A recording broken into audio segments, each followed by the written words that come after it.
Ka inga hanga mai te awhiawhi malo i te kātaki. I te awhiawhi nei tō palalau e lewa pe mo Hiasinita FILIMOHAHAU AMOLE mai te koloko halalo. O hinga i pe mo te TALANOA ki te lea a Uvea nei, mo ona whaahinga kupusinga lea whakaawhea ke tā awhi.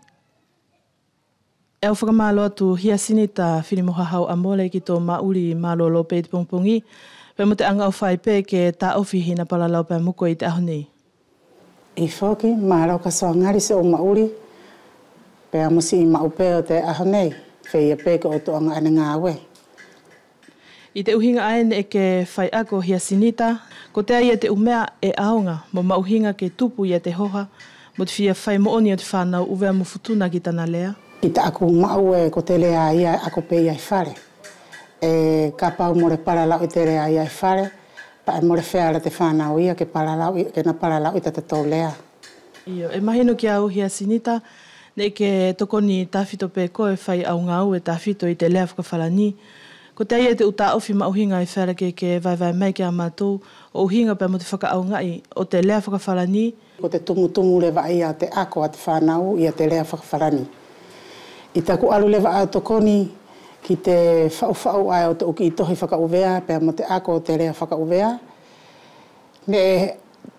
Ne vave ai, ne asiri ai a taku loto mālohi ai ki te whai o te utohi mo te lea whakauvea. I taku iloi ai ki tana tokoni lele ki te lea whakawharani.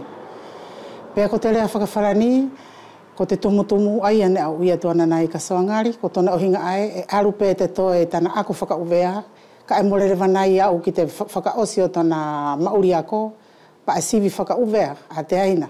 Ka ia he sivi whakauvea, ko te tahi ki te te au. Ka ki te hiwango furuma hiwa ki te au, e to'ofo ki ai te whakawharani. Ko ia e tonu ai lewa ke lelei tana lea whakawharani, ka kua lelei e tana lea whakauvea, pe tonu ke toi lelei mo tana lea whakawharani, he ko te lea whakawharani, ko te paspo ia ai au ia, ki tōna mauri katoa. Ko he ngata he ngā ue whakawhiawhia mo ka ke loto ke lelei a tau lea, o aru whakatahi pia mo te lea matapure. He nei lahi pē te whakawhihangai ki te whakauru o te lea whakauvea. I to te tau lanu pē, mo rea au paralau ki te lanu matapure, he nei mahino pē i, he ko more whukwhia whai nātou, ta tātou lea. He more paralau ia nātou. Ka ki ta aku ia maua aku ki te atu whaingata a ia, ne au whiawhia au pitoa ke matou whelawe e mo ni whaingata, ke asiri ai to matou roto marohi, o whakauru ia te tau lea whakauvea. Pea ko te whakauru lai a te lea whakauvea, ne toi a asiri marohi angai te uru mai a te lea whakawharani, he ka tope he tohi whakauvea ia e mātou, pea whakawharani ia tuai pe ia. Ke aru tahi pe tu umau, ne more loto ia ta mātou ia ki i pilonga au, he ne kua whailewa te ki i pilonga au, ko au pe mo whania matisimasi, ne more toi loto mātou ke toi toke he kehe ia te lea.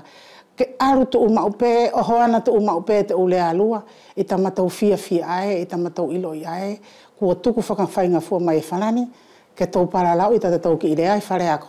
Tā lewa i a tau manatu ki te kua whakauru lewa, ke kau i a te ulea whakawhenua ki te usivi i lalahi, o hange la ko te pakelo lea? Ko he konga tau leka reka, ko he whakakaukau tau leka reka. Ka eo hange ia horo muri tu umau pe te akademia, ka au maharo ka pau e kana ko te Uvea ia ai loto ke whakatuu te akademia e ngā ue ia. E na whakatuu ia ni ana tohi mo ni ana poro karame mo re taritaria ke hau hetahi mai tua. Pe ko wharani o whakatuu te akademia. He ne e whea lata a mātou whai. Ne i oange pe te visrektora ia ke whakauru te whakauvea. Pe a tuu mātou o ta tohi. Mo re he formasion ia ne e whai ke whakauvea. Ko ia ai ka soangari uhinga pe mo te whehui aia ki te ki i tona ave ki te whakatuu, ke whai ea ki he kumi pepa i te pakelorea, e au i o au ki ai. Ka e au loto au, ka e au longo atu, kua mo oni foki, he ke au longo atu nei au te aho nei, e kumi koa te directeur, ka pau foki a more tuu ki ta Uvea o ngā ue i ta akita rea, mo tohi hakita mea, mo pāki hakita konga. Pa more whēara foki te akademia ia ke tuu, pa amaharoa pa more whēara foki te pakelorea whaka Uvea ia ke tuu. Malo atu Sinita ki ta luanga te vavai manatu. Tā ho mai lewa o TALANOA ki a whaahinga kupusinga lea whakaawhea o tata tautohi tāna ki lea. Na e pe hau ma o mālama ki te kupu awhea ai ni ko VANIKUKU. Ko he mea whakawhiawhia i te toi horo muri a tātou ki muri. O ilo I mai a tatou ki kupu whakauvea a tatou ukui.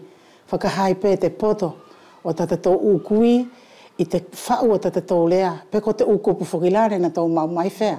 O hangela ko VANIKUKU. Ko VANIKUKU ki taku mau atu. Ko te ki I Kristiano mauri kākā. Ahe mea whakakatakata. Whai whakahuahua. Ia. Ko te whakamatala e mauhinga Sinita, kakusi I te mi e kopi-kopi, tuku mai lai e haulea tuku muri ki te aluanga o te koloa whakawhenua ni a tātou ko te lea. Taku amusiange pē ki te uta I tupu ani ke na tau hoko atu pē. Ka ko te mea e au mora ko haku whakaamu, ko te mea e au ilo I papau, I te mauri ani, e longola tana tau ta I tupu muri mai, pēne au amana ki la mora ke na tau fia longo I te uta I tupu ani muri, ki ta tau uki hiva whakauvea. He ko ta tau uki hiva, a ki ta tau lea I te maramanei. Fio I fia noa pē toku loto mo ka ulongo ia he tahiki I pā whakatangi fōou, o tuku mai te lātio. Ko tona uhinga, ko te ta I tupu ani, e na tau mauri I ta tau lea a ki ta tau hiva. Pako ta tau hiva a ki ta tau lea, pēa ko ia ko taku whakaamule wa aia, ke na tau hoko atu. Te whai mahoro, he ko te whai mahoro, ai tupu ai te le siri mawhora ta tau ki I lea. Ia. Pea kua o se atu ai pēle wakainga, pea mo te temi, whakatahe palalau a tātou, pea mo Hiasinita FILIMOHAHAU AMOLE ki te aho nei, tā whito ki te talanoa ki te lea a Uvea nei, mai ona aho kaku mai ki te temi nei, e mo tō tau nei pea mo o whātu.